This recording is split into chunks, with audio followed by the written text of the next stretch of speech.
thank you very much for the invite. I mean, in many ways, I'm not an expert on Indigenous people, like disappointment, but and I'm certainly humbled. This is organised by an anthropology department, and you may know more than me. But what I have been lucky enough is to do is to work with Hugo Blanco, who's a almost like historic Indigenous leader in Peru. And Hugo Blanco is a Quechua speaker, comes from the Andes, so it's the people who descended from the Incas. In terms of kind of green politics and climate change and environment, I think the things that have inspired me most have been the success of Indigenous people in the Peruvian Amazon defending the Amazon. So, you know, I'm certainly not going to come at you with there's these Indigenous people, they're really oppressed, how can we help them, that kind of attitude. It's much more about the fact that in many ways they're succeeding in environmental battles that sometimes environmental aid NGOs are failing with. Hugo Blanco, we've got the kind of thing that he doesn't speak any English because his other language is Swedish, Spanish, Swedish, Quechua, because he was on death row in the 60s in Peru and was exiled to Sweden. So he doesn't speak any English. I can read quite a bit of Spanish, but my spoken Spanish is about nada.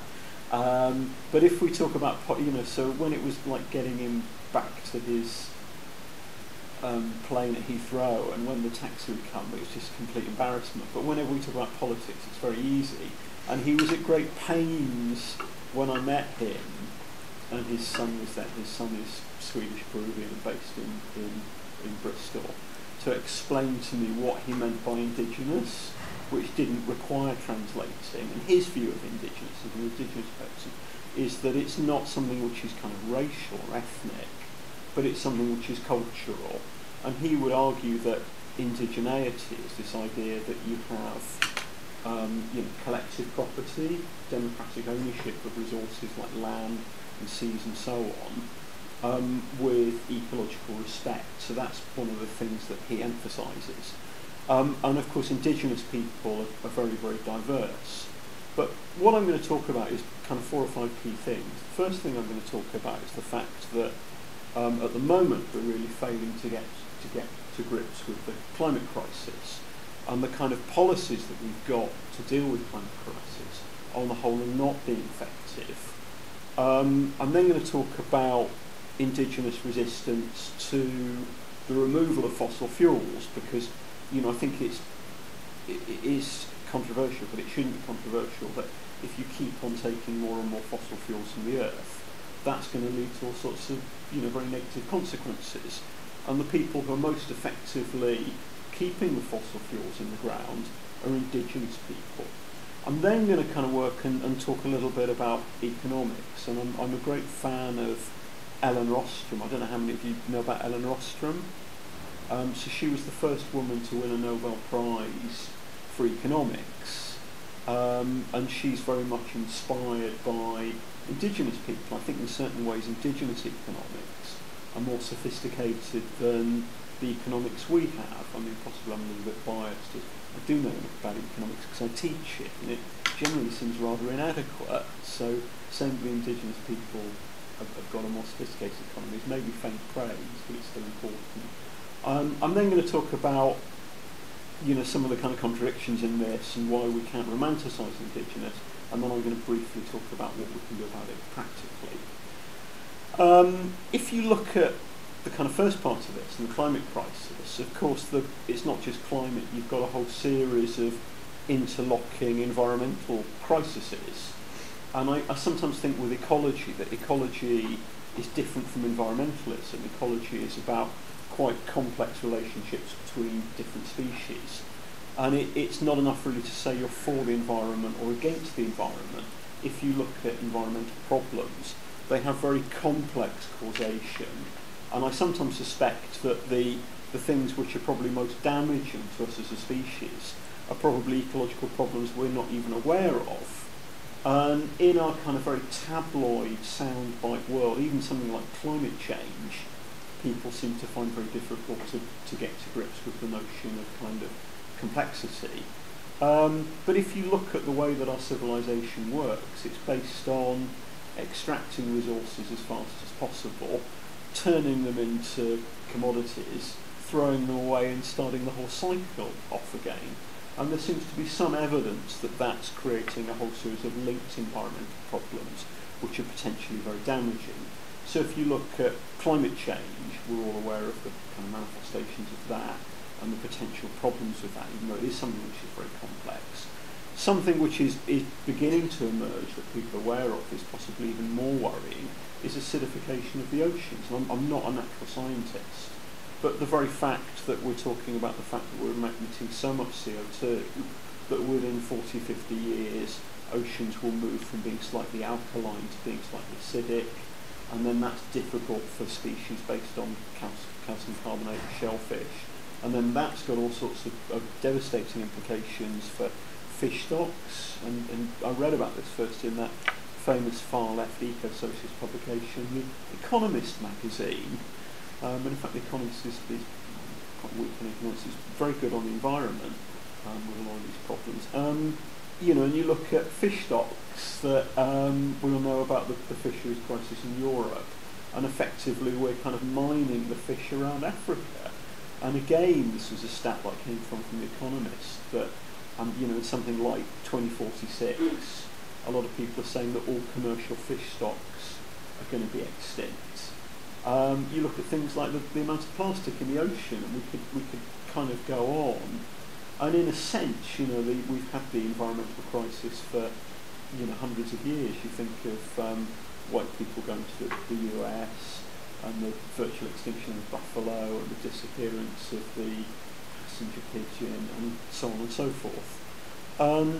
You know, there's a huge focus on climate change, but I think climate change should be seen as one of a whole network of environmental problems. And we've had international conferences, and we have a whole international framework. But even though we've got this framework, CO2 emissions are still rising. So despite, you know, investing in wind power, which obviously, you know, I'm not against, and more solar energy, I'm more and more concerned about this.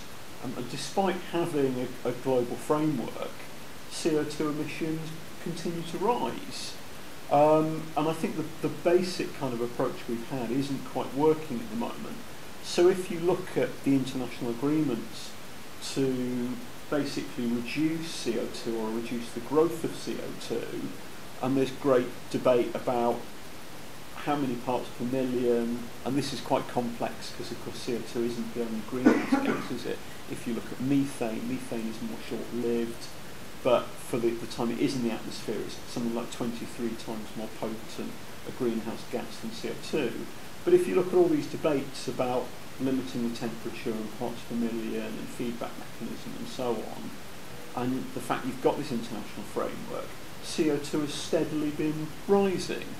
And I think a key problem is the approach we've had is to say, when we talk about sustainable development, it's sustaining our economic model rather than the basic life support systems of this planet.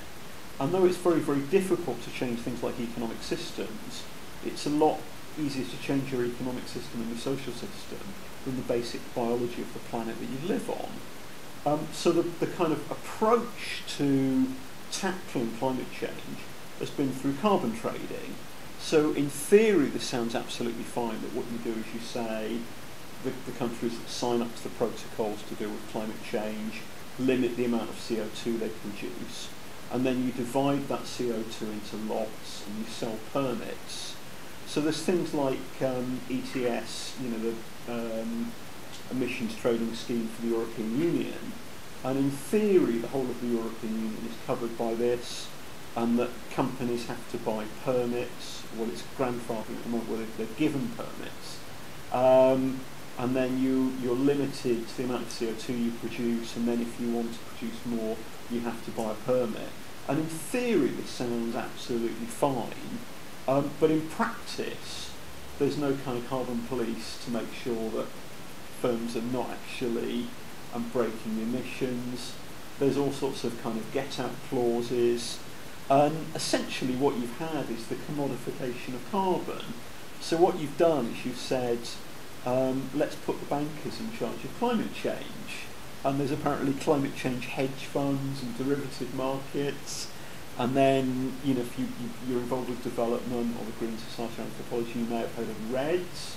So REDS is a scheme whereby you can offset your carbon, and it's bad enough people as citizens getting on planes and then offsetting the carbon, and there's quite often dodgy schemes, and people's land is taken for trees that then die.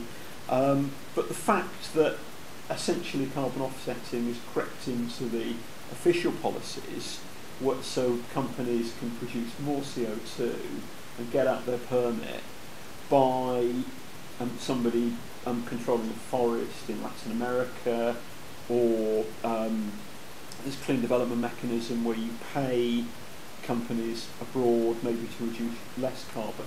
And again, a lot of this sort of in theory sounds all right, but it's like all things with commodities. You get more and more detached from the thing going on, and there's more and more potential for fraud and speculation, and there are more and more problems. I mean, one example was that one of the clean development mechanisms, so it's companies in Europe can produce more CO2 if they pay somebody else to be cleaner, was going to steelworks in Orissa, and the steelworks were taking land from peasants, dispossessing them, and peasants were being killed, and that was being funded partly by the clean development mechanism.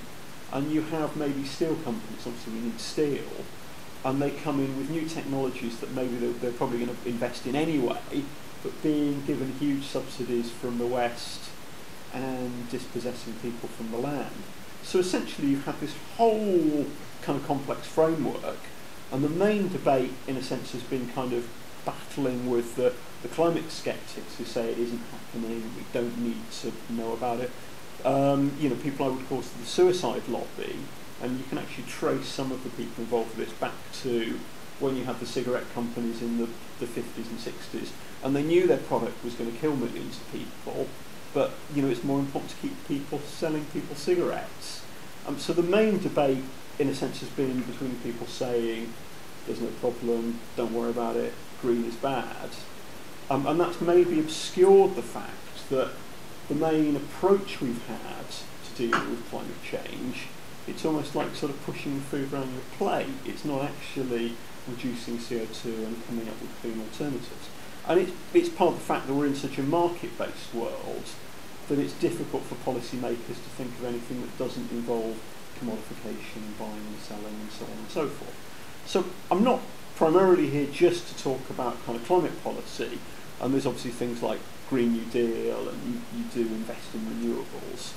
But at the moment, we're not really getting anywhere with it. And what I have found very inspiring is the fact that indigenous people around the world quite often are living in territories where which are vital for fighting climate change. So if we think of the rainforests and the forests of the world, they're a net carbon sink. Incidentally, many indigenous people, so for example indigenous people in India, originally might not have been forest dwellers, but then get pushed into forests. And in fact what you find with indigenous people is that they had land that white settlers, colonists wanted, that was valuable, and then got pushed into more marginal land. And quite often you now find that the marginal land has got oil underneath it or uranium deposits, so they're now being pushed out of this land. But indigenous people, particularly in Latin America, are very, very good at resisting these kind of threats. So what I've been kind of most interested in is Peru. So you have the Amazon rainforest, and environmentalists talk a lot about the Amazon rainforest, but I sometimes suspect they don't realise that people actually live in the Amazon rainforest.